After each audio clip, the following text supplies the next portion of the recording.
Hi guys, my name's Adam and this is my dissertation research project.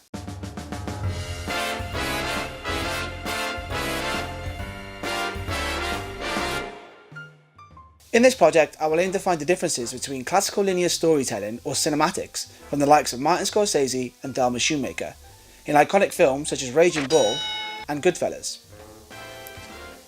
compared to contemporary post-classical editing found on YouTube and other internet platforms, particularly work from Peter McKinnon and Jesse Driftwood. By comparing these two styles of editing, we will be able to depict the differences and links between the editing of big screen productions and the edits found on internet platforms, or as I like to call them, formal and informal editing. That's not to say that content found on YouTube is non-cinematic, as the level of content loaded by professional and full-time YouTubers have advanced somewhat dramatically over the years. Finally, using Adobe Premiere Pro, I will attempt to recreate the two different editing styles using techniques from both the big screen and internet-based content. This recreation will help me understand the differences the edits can have on the same footage, and also the story and emotions the edit can make the audience feel. My overall conclusion will assist me in future projects and help me understand the fundamentals of video editing. As an aspiring content editor, I feel these would be key skills to take forward and assist me with my pursuits in the future.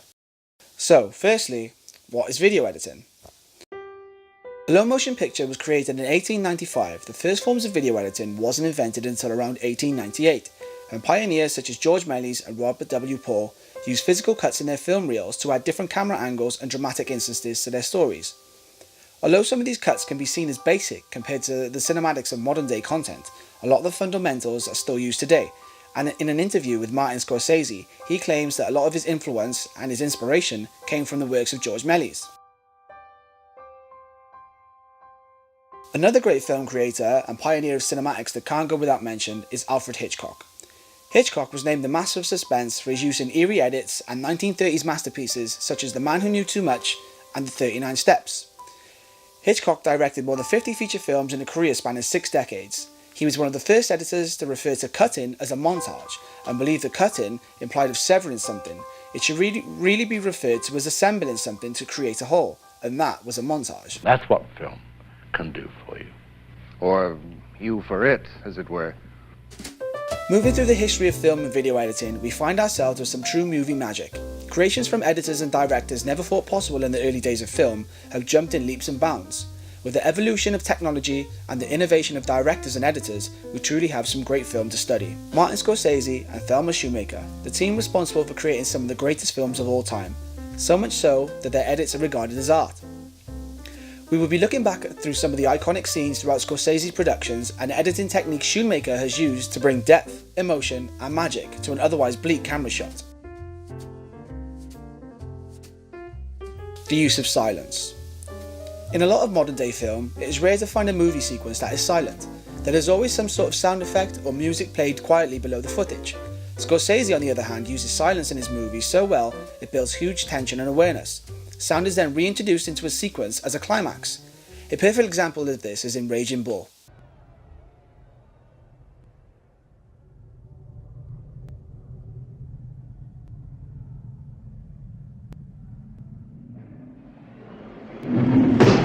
The use of silence mimics a pause in time where the fighter is aware of the assault that is about to happen. The audience is drawn in by the silence, a sort of mini cliffhanger of what's about to happen, which is then brought to a dramatic crescendo with the reintroduction of sound and the continuation of the sequence.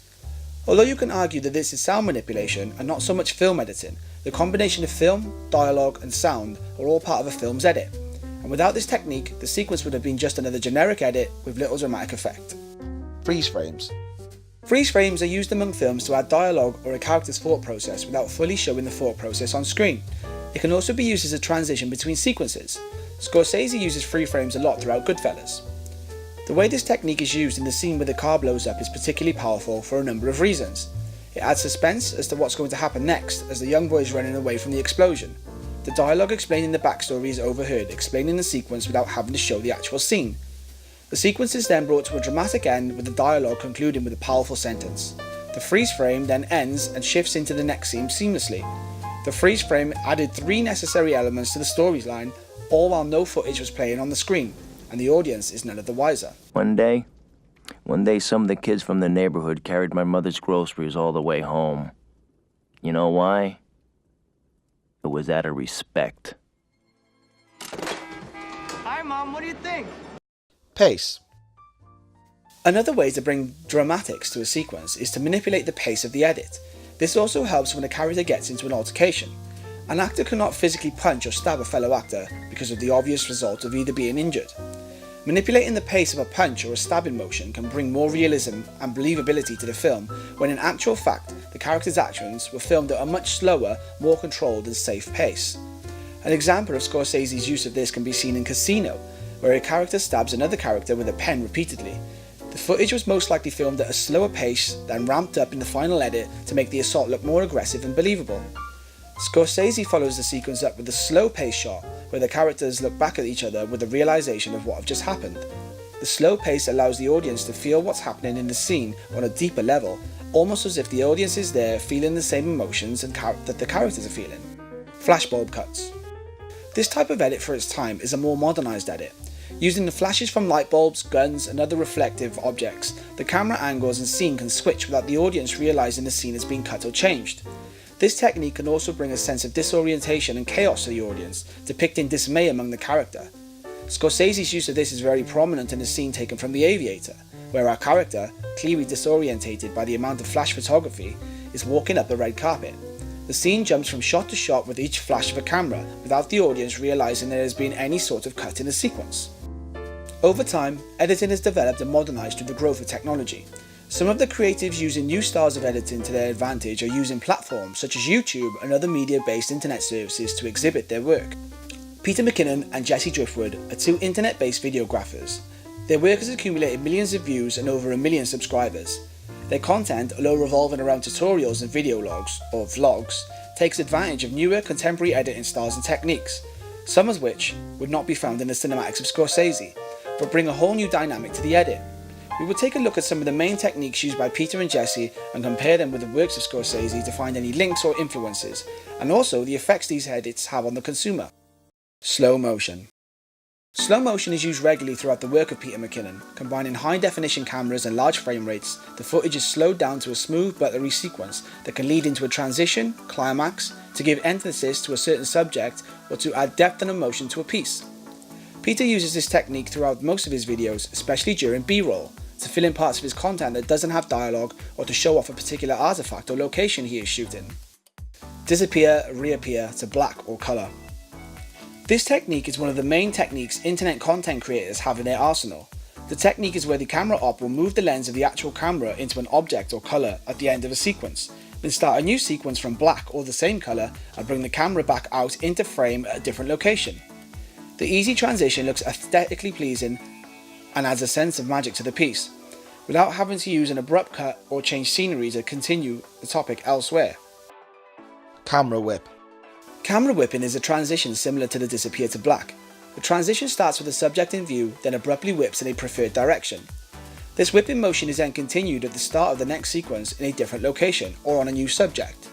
The whip transition gives energy to the piece and, similar to the disappear to black, a sense of magic in the edit without adding abrupt cuts, keeping the footage smooth and easy to follow. Frame masking. Frame masking, or blocking, is a technique used to transition between sequences where the camera pans or tilts to an object and appears in a different location. For example, panning a camera through a car on a street and revealing a new location such as a house or a different street. We can see Peter use this transition through a control panel in a brewery, then appear at a different location within the brewery. This transition is a clear shift between locations which gives the piece a smooth tempo while moving locations. Speed ramping. Speed ramping is an editing technique used to move in and out of slow motion or to manipulate the speed of a piece. This technique can be used to bring emphasis and cinematics to a certain movement, such as cars moving through the street or a skateboarder performing a trick, and highlighting the movements that are taking place. From looking at the techniques the different editors have used, we can see some of the differences and also some of the links within the editing styles.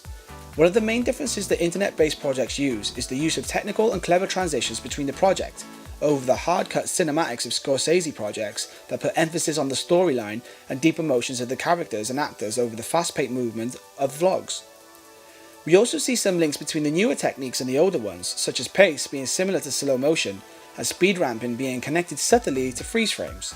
You could also argue the flashbulb cuts are similar to the disappear to black, by using flashes to change location or angle in a similar way to how disappearing to black and reappearing from black in a different location is used. Delving deeper into these techniques, I will now apply the editing styles of Scorsese and McKinnon to the same footage. From this, we can find the different emotions portrayed in the piece and the different outcomes and feel the techniques give the sequence.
Conclusion.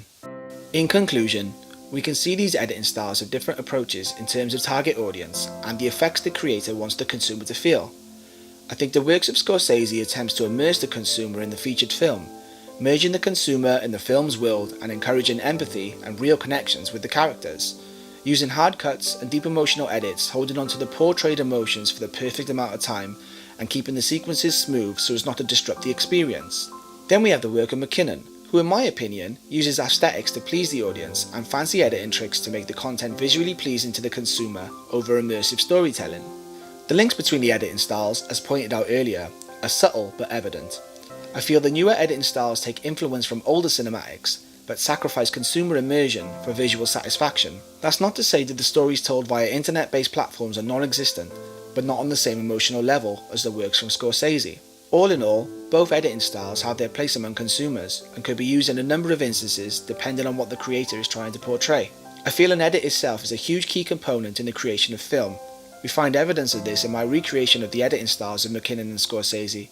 By changing the styles of edit, we can create a whole new story and induce totally different emotions to such a simple sequence of film. And that is the magic of editing. Thanks for watching.